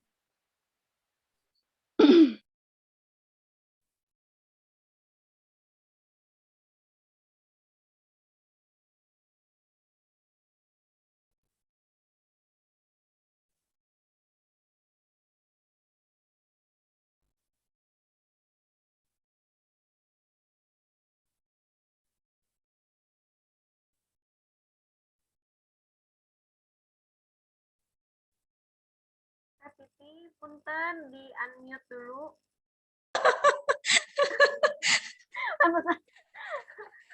nggak ada suaranya gitu ya. Pantesan diem aja, aduh. Aduh, punten diulang. Pantesan diem aja, kenapa? Iya, jadi itu tuh positioning aja kan intinya ya. Jadi si A1 ini posisinya dia dinilai oleh masyarakat perkotaan dari tingkat kepentingannya itu dapat nilai 4,7 dari 5.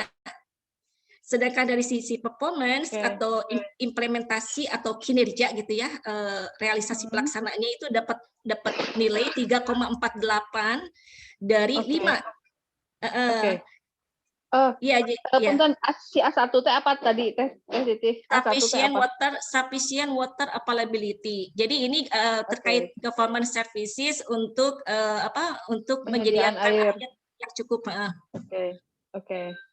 Oke, gitu ya jadi bacanya. Terus yang B1 satu lagi contohnya boleh, please. Yang B1 ini health housing, artinya lingkungan rumah-rumah yang sehat gitu ya, rumah yang sehat di perkotaan. Ini juga ternyata secara umum ya dianggap baik gitu ya, penting dan performance-nya juga dinilai baik oleh masyarakat, rata-rata masyarakat perkotaan. Ini rata-rata ya.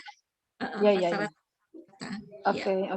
Sip. Tapi fokus kita untuk mengembangkan strategi kan intinya kita ingin mengembangkan, meningkatkan daya hunian wilayah. Jadi kita fokusnya di kuadran kuadran 4. Kuadran 4 ini. Ya mau bilang kuadran 1 atau kuadran 4 tapi intinya posisinya yang penting tahu ya. Mau 1 2 3 itu terserah sih. Yang atas bisa kiri atas itu dianggap kuadran 1 nggak masalah sih.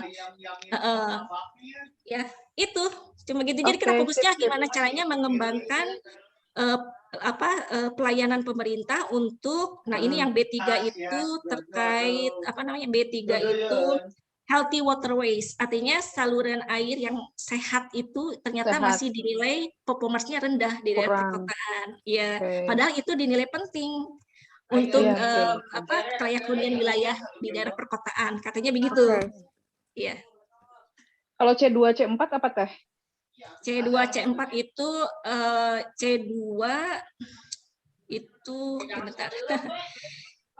C2 itu employment, lapangan pekerjaan, sedangkan C4 itu income, pendapatan. Itu juga ternyata, tapi kalau income sama employment ternyata itu menjadi 2 faktor livability services yang bukan hanya di daerah urban dianggap masih belum bagus performance-nya. Di daerah lain juga rural, perkotaan dan daerah di antaranya rural urban interface juga masih dinilai performanya nggak bagus. Jadi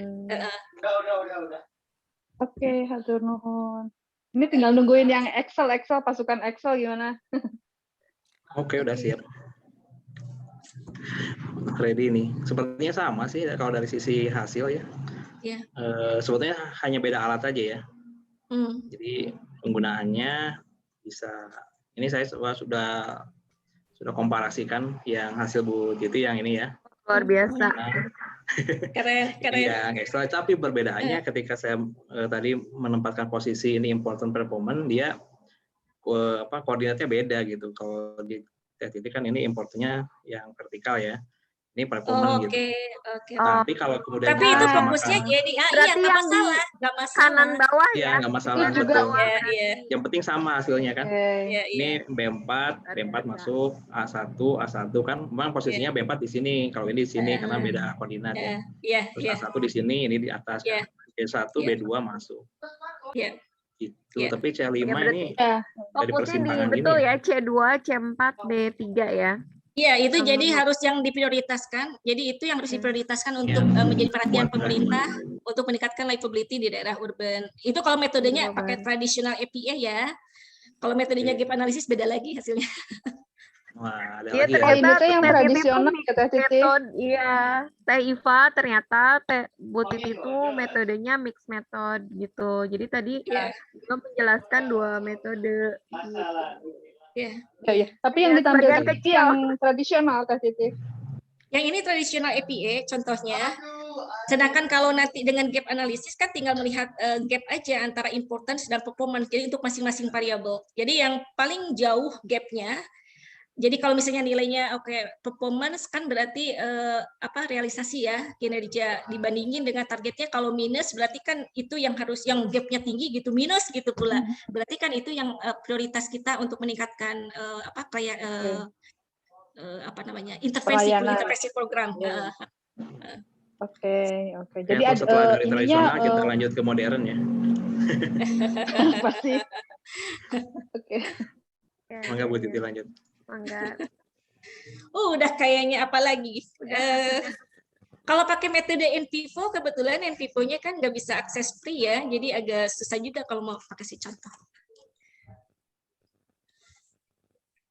NVivo BTW berapaan Bu Titi? NVivo. Kenapa? NVivo berapa kalau beli? Saya nggak hafal karena saya dikasih fasilitas dari kampus. Langsung beli wae. Sebelah mau beli data. Biasa trial lah. Apa yang bayarnya apa Hadi ya? Mending beli mah Grammarly aja Pak. Kayaknya kepake buat bikin policy paper Grammarly. Kemarin ditanyakan tuh sama Pak Satya lagi bikin paper katanya perlu untuk bisa memperbaiki grammar kita, tulisan kita katanya. Itu Grammarly bukannya ada yang itunya, ada yang gratisan? Yang free. Iya, yang free ya. Katanya nggak sampai bisa memperbaiki grammar katanya, hanya melihat kata ya. Terbatas. Pemilihan kata ya. Pemilihan kata aja, iya. Pemilihan kata. Ya kayaknya begitu aja sih kalau metode. Tadi memang saya sambungin dulu karena mungkin metode ini kan general ya, maksudnya bisa diaplikasikan di bidang disiplin mana aja. Tapi yang penting bagaimana memilih variabel atau indikator yang akan kita assess gitu ya. Kalau misalnya teman-teman yang juga aktivis, oke saya mau mengevaluasi ini pelayanan pemerintah atau institusi saya gitu ya. Jadi saya mau survei ini ke masyarakat, misalnya program yang menjadi layanan instansi kita itu penyediaan sarana air bersih gitu. Berarti kan kita lihat dari aspek kuantitinya, kualitinya, continuity-nya. Nah, itu yang nanti dikembangkan variabel-variabelnya dan kemudian ditanya ke user gitu ya. Dan di situ nanti kita bisa mengembangkan strategi gimana caranya memperbaiki pelayanan kita. Ya kalau misalnya dalam teman-teman yang mungkin bergerak untuk monep program atau kegiatan itu juga bisa, misalnya dilihat dari apanya gitu ya, dampak gitu ya, tapi mungkin pencapaian sasaran. Tapi mungkin yang harus kita pilih atau select itu yaitu indikator yang memang mempengaruhi penilaian customer atau user. Itu yang harus kita explore gitu. Apa kalau seandainya di bidang studi itu udah banyak literaturnya ya kita tinggal ngambil data sekunder aja, nggak usah lagi pakai metode kualitatif yang sifatnya eksploratif. Bener enggak sih indikator yang kita gunakan untuk FPA kuantitatif ini gitu, variabelnya bener nggak mewakili apa yang karakteristik masyarakat yang akan kita uji gitu. Jadi kalau misalnya literaturnya sudah cukup sih, kayaknya mending pakai data sekunder aja, kita langsung pakai kuantitatif FPA. Tapi kalau seandainya kondisinya juga limited gitu ya, referensi yang bisa kita pakai untuk terkait indikator atau variabel yang diperlukan untuk menggunakan metode FPA, yang mungkin ada jangka proses eksploratif dulu dengan mencari faktor-faktor yang mewakili konsep atau konstruk yang akan kita riset gitu. Jadi ya kita harus pakai kualitatif data, interview atau apa sih faktor apa sih yang mempengaruhi apa gitu, tergantung penelitian kita. Ya cuma itu sih. Ini kan bisa diaplikasikan di bidang apa aja sih, bebas. Makanya saya fokusnya ke EPA karena kan bidangnya mungkin berbeda-beda ya. Gitu. Luar biasa Bu Titi. Ya silakan Bapak Ibu untuk 7 menit ke depan. Teh Iva resen lagi. Oh udah, makasih. Udah ya, jempol katanya. Bu Dina. Mangga, udah mangga. Saya ngasih jempol dan tepuk tangan. Siap, makasih Bu Titi. Ya, mangga, itu Bu Titi berarti pemilihan variabel memang tetap harus based on literatur ya. Jadi artinya kalau misalkan memilih seperti itu, kebayangnya agak belum kebayang juga yang kalau dari data sekunder nih. Kalau tadi kan dari kuesioner ya, jadi kan kita tahu bisa ngebagiin dan bisa lihat persepsi si respondennya gitu ya. Nah, kalau yang diambil dari data sekunder yang sudah ada, kira-kira dari data apa gitu ya, yang bisa kita ambil atau tetap juga harus menggunakan survei khusus gitu? Ini saya akan share 2 contoh artikel jurnal. Nanti bisa dibaca-baca ya, seperti apa prosesnya gitu. Karena ini kelihatannya nggak pakai kualitatif APA, dia langsung pakai metode APA dan literatur review-nya kelihatannya mendukung gitu ya.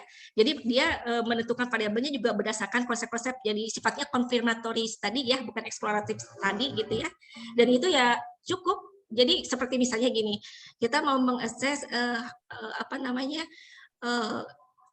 hal apa yang mempengaruhi loyalitas konsumen gitu terhadap produk saya gitu ya. Tapi ternyata ada studi-studi tentang itu, bahwa yang mempengaruhi loyalitas konsumen itu misalnya harga, misalnya kualitas produk. Nah, itu yang dieksplor, tapi itu kan dengan kan jangan sampai kita melakukan penelitian dari awal gitu kan, orang-orang juga ternyata penelitiannya udah banyak, ya udah kita gunakan saja yang sifatnya bukan eksploratif lagi tapi lebih ke confirmatory study.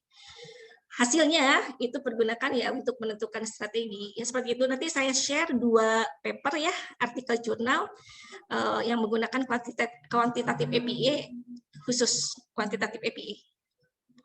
Kalau yang kualitatif APA sih jarang yang pakai itu ya, kelihatannya, karena itu mah karena saya pakainya mixed method, ininya triangulation, jadi ya udah ininya sistemnya comparative study gitu ya, komparatif hasil gitu. Oke, makasih. Dan satu lagi. Di share-nya di mana? Ini di share-nya di mana filenya? Di chat atau Google. nanti? Ya.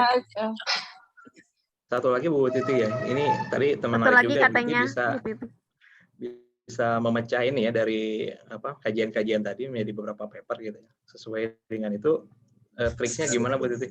Apakah memang si paper itu mesti berdiri sendiri dengan kajian awal gitu ya, kemudian berlanjut kajian berikutnya sampai ke kajian keempat misalkan gitu?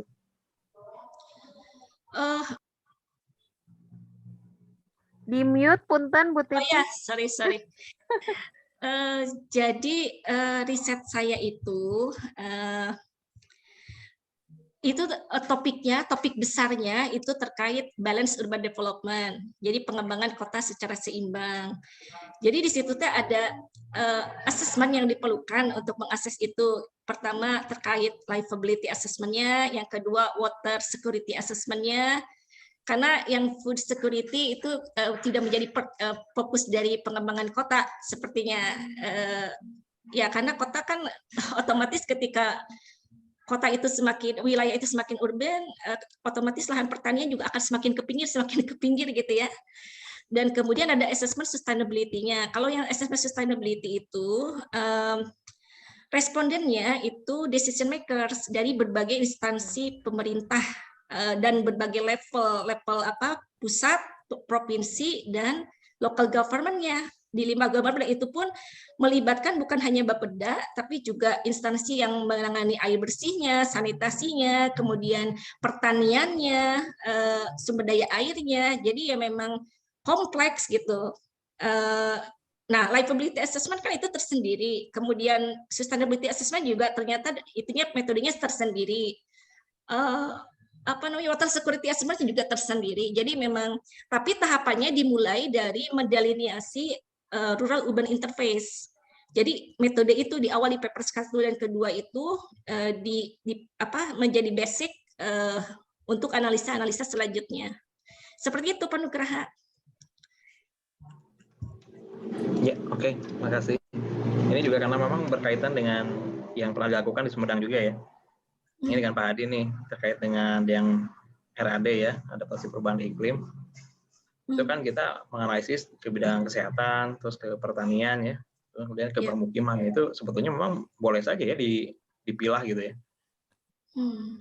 Karena memang kajiannya jadi terpisah-pisah gitu. Karena kalau dijadiin paper dengan berbagai topik jadinya tidak fokus, karena kan kalau yang paper apalagi kita mau publikasi itu dibatasi dengan jumlah kata, misalnya sekitar 7.000 sampai 9.000 kata gitu ya. Dan itu kalau semuanya itu dipek gitu ya menjadi satu paper, itu kan mungkin jadi tesis jatuhnya. Ya, tuh. Jadi peluang Pak Adi. Ya, Pak Nugraha. Siap, makasih. Nuhun Bu Titi infonya. Siap, makasih Pak Nugraha. Mungkin karena keterbatasan waktu, ada apa ya, penyampaian kata-kata terakhir mungkin maksudnya kesimpulan atau dari pembahasan hari ini, Bu Titi, mangga dipersilakan. Punten di mute, di unmute lagi. Kalau saya jujur aja kebetulan saat ini sedang membantu Eselon 4 memonitor dan mengevaluasi program kegiatan gitu ya. Dan ternyata kita masih menghadapi permasalahan yaitu mengevaluasi sasaran program, sedangkan kita pengennya ya mengembangkan konsep atau metode gitu ya, di mana kita tuh bisa menangkap apa yang diinginkan oleh Bapak Presiden sendiri gitu ya, bahwa yang namanya pemerintah itu tadi saya jadi kembali bahwa pemerintah itu jangan hanya mengirimkan program-program gitu ke masyarakat, tapi tidak make sure gitu bahwa how to make it delivered gitu ya, maksudnya benar dampaknya dari program itu dirasakan oleh mereka dan manfaatnya juga memberikan dampak untuk peningkatan kesejahteraan ekonominya gitu kan, ataupun peningkatan kualitas hidup gitu ya, tujuannya kan pasti itu ya. Asesmennya kayaknya saat ini yang dilakukan oleh pemerintah belum sampai ke situ. Jadi ini menjadi tantangan juga buat kita para perencana, gimana kita mengembangkan metode-metode bukan hanya dengan metode yang seperti biasanya gitu ya, yang mungkin fokus di objective values gitu ya. Kita juga mungkin harus mulai mengembangkan gimana mengkombinasikan dengan subjective values, karena kalau udah bicara sustainability ataupun well-being, livability, itu pasti ada indikator yang memerlukan value persepsi dari masyarakat, nilai-nilai subjektif, dan itu selama ini tidak menjadi bagian dari model alat ukur monitoring evaluasi program kegiatan yang dilakukan oleh pemerintah. Nah, mungkin hal-hal yang seperti ini ketika teknis ini mungkin ada ide-ide juga dari teman-teman gimana caranya kita memperbaiki metode kita nih untuk bisa mengevaluasi sampai bisa memastikan bahwa program yang diberikan oleh pemerintah itu betul sesuai dengan harapan gitu ya, bisa mencapai sasaran pembangunan, dampaknya juga terasa, outcome-nya juga bisa tercapai seperti itu. Ya, terima kasih Bu Tina. Terima kasih Bu Titi atas semua pemaparannya di arti dari perencanaannya atau maksudnya kajiannya ini yang sangat mendasar sekali, kemudian dengan berbagai metode yang tadi mungkin sudah sempat dibahas oleh para penanya juga. Mudah-mudahan ini bisa menjadi amal jariah ya bagi pemateri sendiri dari buat untuk Bu Titi, dan juga bisa berguna untuk teman-teman perencana yang lain yang mungkin bisa mengaplikasikan dalam sektor-sektor yang sedang dihadapi dan digarap gitu. Mungkin untuk pemaparan hari ini cukup sekian. Saya sebagai moderator mengembalikan acara ini sepenuhnya kepada host PSC. Mangga, terima kasih. Baik, terima kasih Bu Tina sebagai moderator, juga Bu Titi ya sebagai pemateri pada hari ini. Mudah-mudahan apa yang kita pelajari pada hari ini bermanfaat untuk diri kita, kemudian juga untuk pekerjaan kita, dan juga memberikan manfaat bagi lembaga yang dimana kita bekerja di dalamnya. Sekali lagi kami ucapkan terima kasih juga kepada PPPI Komisariat Jawa Barat yang telah mendukung kegiatan PSC ini. Mudah-mudahan di minggu depan kita bisa kembali berkumpul lewat saluran daring ini dalam sesi yang disampaikan nanti oleh Bu Tina ya, insya Allah. Mudah-mudahan semuanya dalam keadaan sehat walafiat. Baik, sebelum ditutup kita sesi foto dulu ya. Bentar. Review. Baik, mohon dihidupkan dulu videonya supaya bisa di screenshot.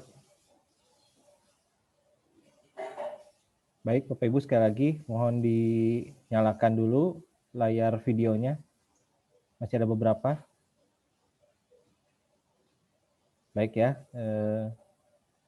di sini ada 2 layar. 1, 2, 3.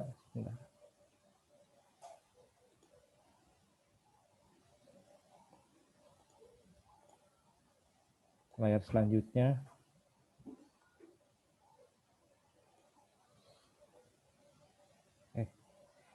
Bentar. Oke, terima kasih Bapak Ibu semuanya yang telah hadir. Kita tutup kesempatan PSC pada hari ini dengan alhamdulillah. Subhanakallahumma wa bihamdika asyhadu an la ilaha illa anta astaghfiruka wa atubu ilaik. Assalamualaikum warahmatullahi wabarakatuh. Waalaikumsalam warahmatullahi wabarakatuh.